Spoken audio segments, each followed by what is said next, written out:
your girl Amber, coming at you from Stevens Point, Wisconsin. And in today's virtual environmental education video, I'm going to tell you what makes a raptor a raptor. Let's get started.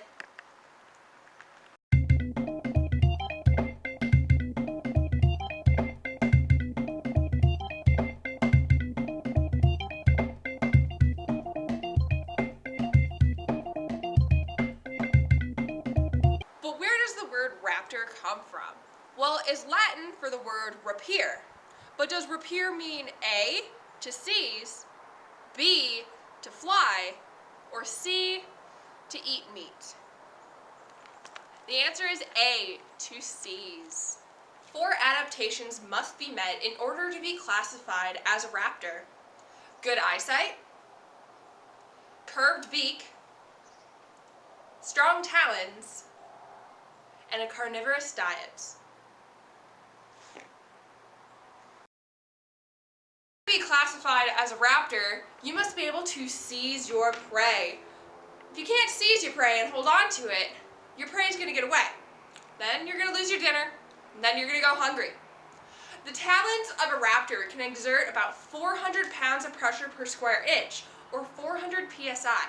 To give you a perspective on what that can do, that can punch through a 1/4 inch of aluminum here, to give you a perspective on that. But if that doesn't give you an idea on how strong they are, turn to your partner, if you have one, and shake their hand. The average human handshake expresses about 40 psi. Another quality of a raptor is that raptors are carnivorous, or they are meat eaters. In order to be a meat eater, the raptor must bite its food into more manageable pieces.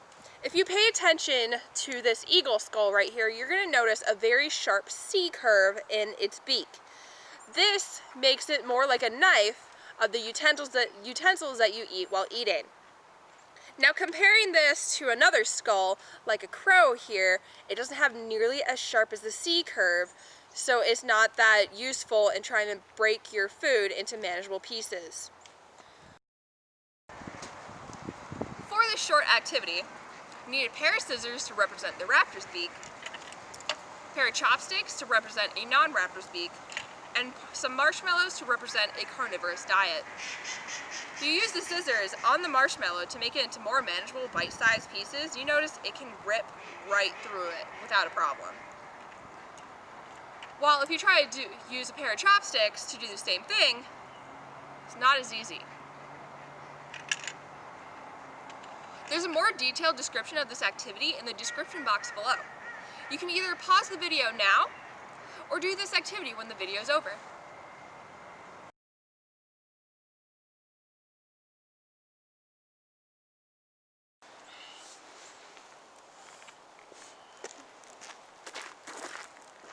Hey you! Yeah? Can you see that clearly over there?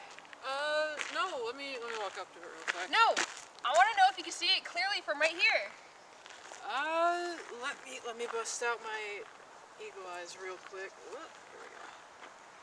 Oh, yep, works perfect. Great, so can you read it? There's some breaking news coming out right now. Oh no, it's eagles can't read. But if you want to read it here, you can just borrow my binoculars real quick. Thanks. No problem.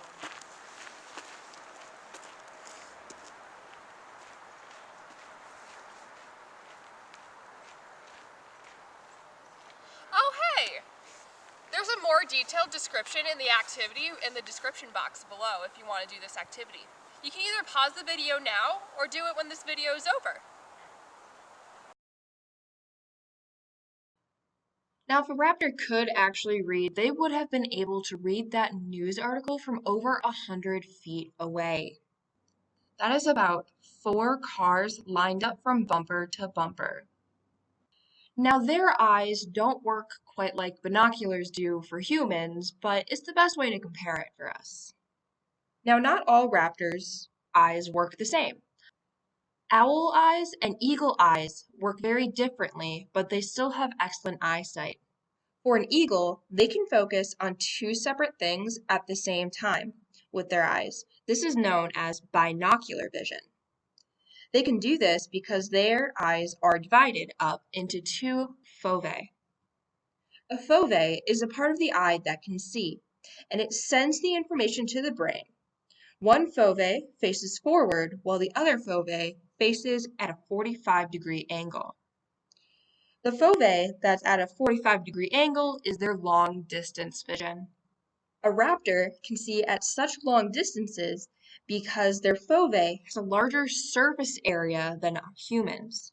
So that already magnifies the image that is being sent to the brain. A bald eagle can see an image the size of a rabbit from over 3 miles away clearly. That is about 60 city blocks. Now owls only have one fovea. This is known as monocular vision because they can only focus on one thing at a time. But their fovea are specialized for night vision and long distance vision and is fixated forward. All raptor eyes are fixated in one position in their skull. Let's pause for a moment and do a short activity together. Have your head facing in one direction. Choose a point in front of you and continue to stare at it. Now, I want you to not move your head, but still look to the left, look to the right, look up, and look down. And now, move them all around. We were able to do that without moving our head. We were able to move our eyes within our skull to look in those different directions. A raptor would be unable to do that. This is because their eyes are so large and it takes up so much space in their skull. Because they take up so much space, there is no room to have muscles around the eyes that would allow the eyes to move. If we as humans had eyes as large as raptors, our eyes would be as big as oranges, and then we wouldn't be able to move our eyes as freely as we do now.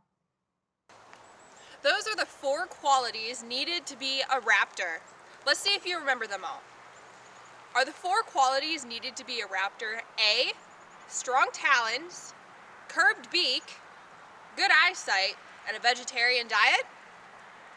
B, strong talons, a curved beak, powerful eyesight, and a carnivorous diet? Or C, weak talons, poor eyesight, a straight beak, and a vegan diet? The answer is B, a strong talons, a curved beak, powerful eyesight, and a carnivorous diet. Now keep that in the forefront of your mind while we do this short little activity. I'm going to be showing you 2 photographs, and you have to decide which one is a raptor and which one is not. Feel free to pause the video so you can make a decision.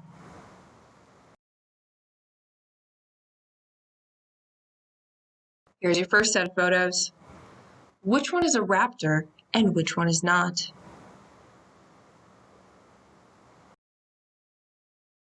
The northern cardinal on the right is not a raptor. If you pay attention to its beak, it does not have a strong C-curve like the red-tailed hawk on the left.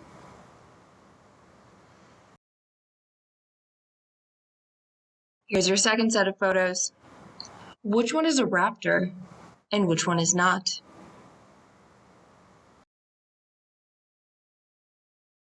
The black-capped chickadee on the left is not a raptor. If you notice, it is eating a sunflower seed, while the osprey on the right is eating a fish, coinciding with the carnivorous diet of a raptor.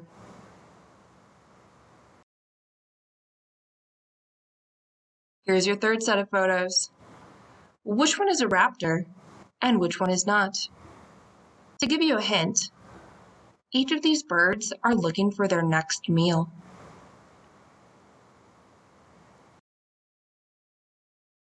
The white-breasted nuthatch is not a raptor. It has to come much closer to find its food, while the rough-legged hawk is soaring high in the sky, searching for its next meal.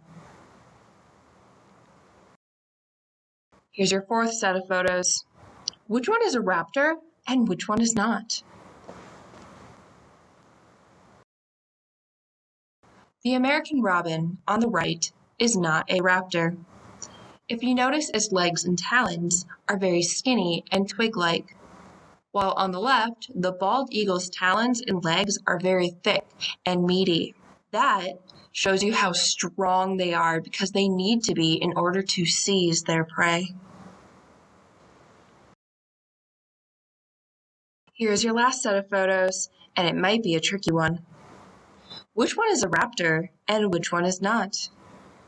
To give you a little hint, consider the diet of these two bird species.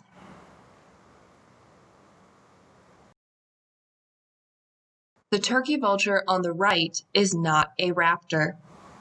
You may have noticed that it does have a sharp C curve to its beak, and you may have seen them flying high in the sky looking for their next meal, suggesting good eyesight, and you may see them eating dead carcasses on the side of the road.